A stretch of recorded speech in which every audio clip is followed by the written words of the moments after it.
vamos a hablar sobre lo que es el derecho constitucional. Imagínense un país sin normas, sin leyes y sin principios. Todos actuaríamos de acuerdo a nuestra conveniencia. Y esto también pasa con el gobierno.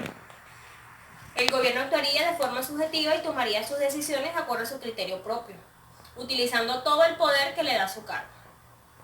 Es por esto que existe o que nace el derecho constitucional. El derecho constitucional, también conocido como derecho político, es una rama del derecho público, que tiene como objeto de estudio las normas, leyes y principios que rigen la existencia y el funcionamiento de un Estado nacional, así como también su forma de gobierno, la división de poderes y la no relación que debe existir entre estos, y los derechos y deberes que debemos cumplir tanto los ciudadanos como los gobernantes. Ahora bien, como todo, el derecho constitucional también tuvo su origen, y su origen nace en el siglo XVIII. Los hitos históricos más importantes se tuvieron en naciones o países como Inglaterra, Francia y Estados Unidos. De Francia, la Revolución Francesa y la Declaración de los Derechos del Hombre y del Ciudadano.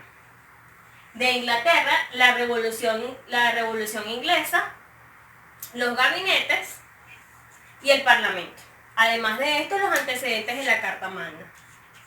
De Estados Unidos, obtuvimos la independencia de los Estados Unidos. Además, fue el primer país a obtener una Carta Magna o Constitución, dando ejemplo a todos los demás a seguir este camino.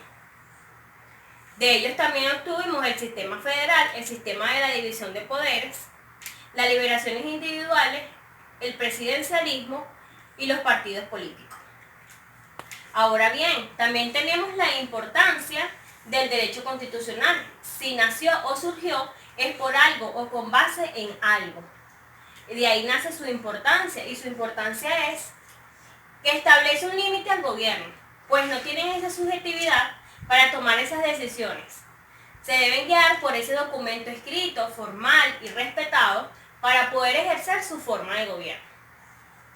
Además, otro punto relevante del derecho constitucional es garantizar los derechos del país, tanto de los ciudadanos normales como de los gobernantes.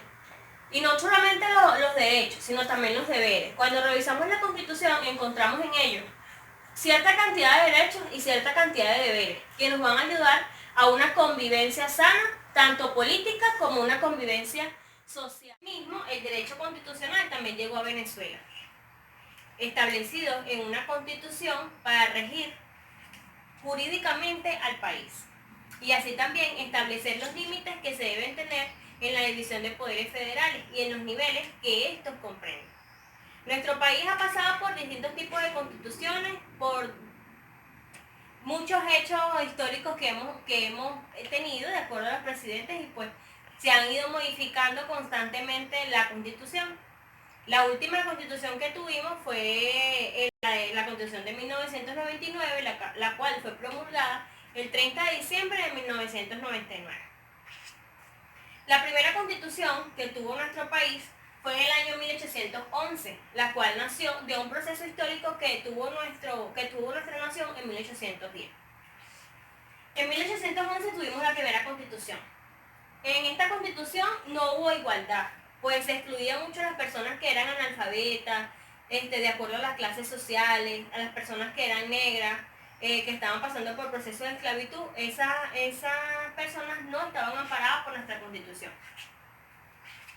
Sí se logró la independencia de Venezuela, y en ese momento su nombre pasó a ser Estados de Venezuela.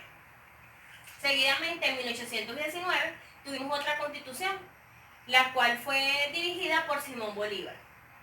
Se obtuvieron otros derechos del hombre, ya no se diferenciaba mucho por clase social, quiere decir que ya se fueron perdiendo esas excepciones que tuvimos en la constitución pasada, donde excluíamos por si eran analfabetas o si eran negros. Pues en este caso ya lo de las clases sociales o la raza ya no importaba mucho, pues tratamos de que todos fuéramos iguales y que todos estuviéramos cubiertos dentro de lo que era la constitución. En ese momento pasamos a ser República de Venezuela.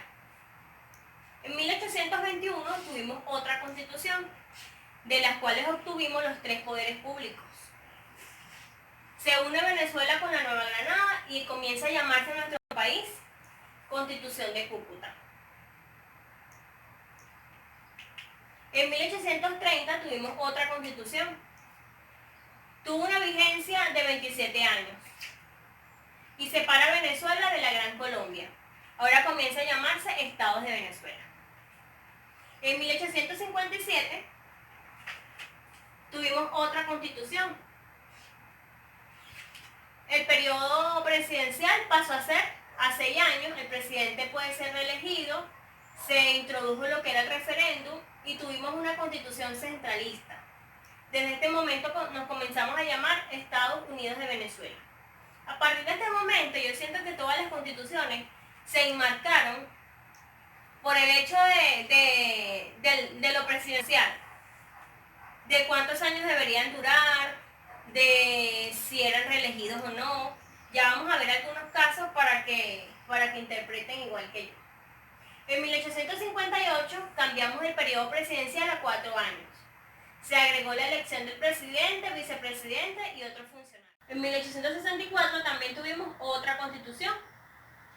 Comenzamos a tener estados independientes, presidente por votación directa y secreta, y además cambiamos la duración del presidente en el poder. En este caso serían 4 años.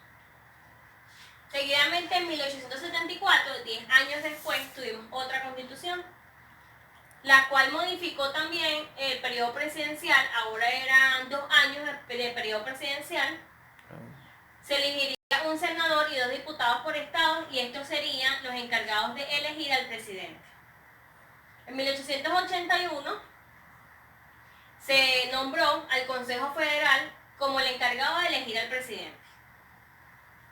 Se declaró el himno nacional Gloria al Bravo Pueblo como un ícono representativo de nuestro país, y además se colocó al Ministerio de Instrucción Pública.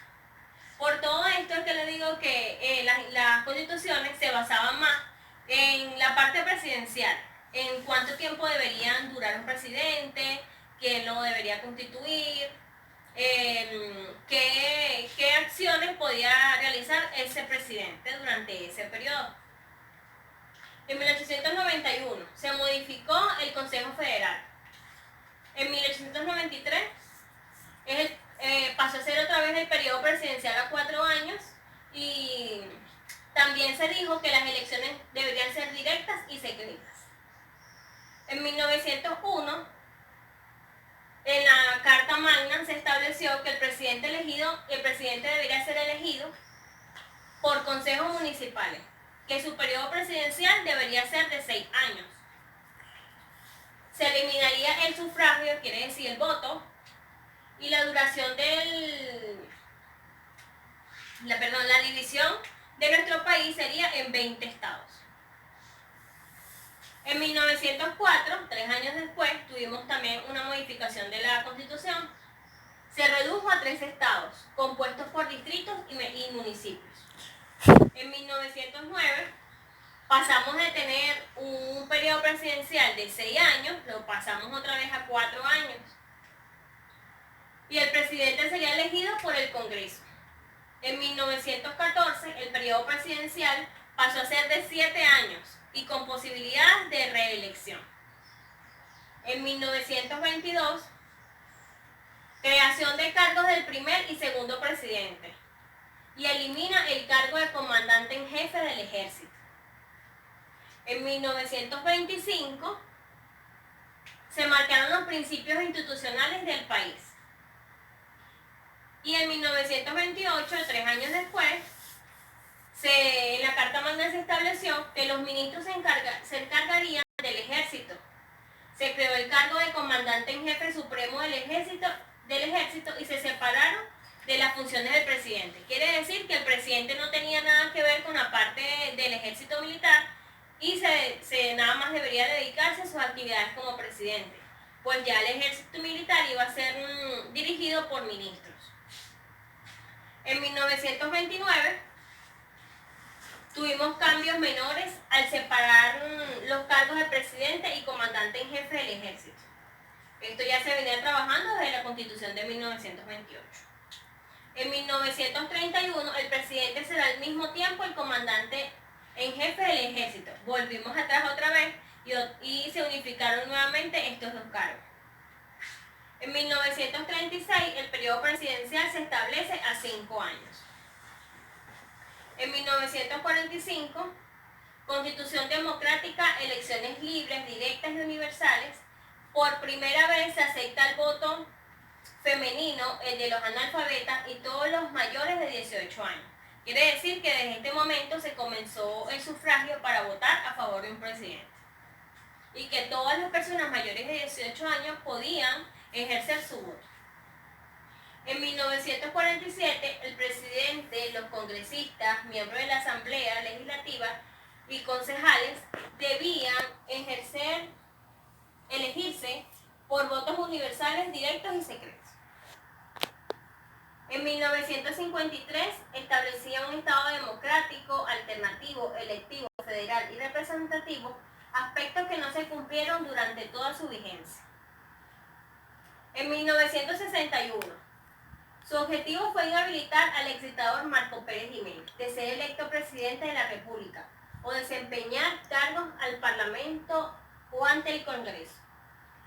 Las constituciones de 1961 y 1973 lo que buscaron fue excluir la posibilidad de que Marcos Pérez Jiménez tomara otra vez posesión de la presidencia de nuestro país. Por esta razón, las modificaciones se marcaron en que las personas que ya hubiesen tomado posesión de cargos presidenciales o algún otro y hayan tenido algún problema con la ley, debían excluirse de posibles reelecciones para ser presidente o tomar cualquier cargo gubernamental dentro de nuestra nación. Finalmente llegamos a la Constitución de 1990. El logro de la Constitución de 1999 era, primero, esta Constitución fue emanada y marcada por el presidente Hugo Rafael Chávez Frías, donde buscaba eliminar la oligarquía, que hubiese un sistema de igualdad y que además tuviéramos justicia social. Él no quería que existieran las desigualdades entre personas y su principal ejemplo fue Simón Bolívar. Pasó a ser, o desde ese momento nos comenzamos a llamar República Bolivariana de Venezuela. Se modificaron los poderes públicos. Antes teníamos el ejecutivo, el judicial y el legislativo. Le agregaron 2 poderes más, en este caso fueron el poder electoral y el poder electoral y el poder ciudadano. Que él tomó mucho en cuenta la parte de los indígenas, tanto así que su lengua pasó a ser una lengua formal de nuestro país.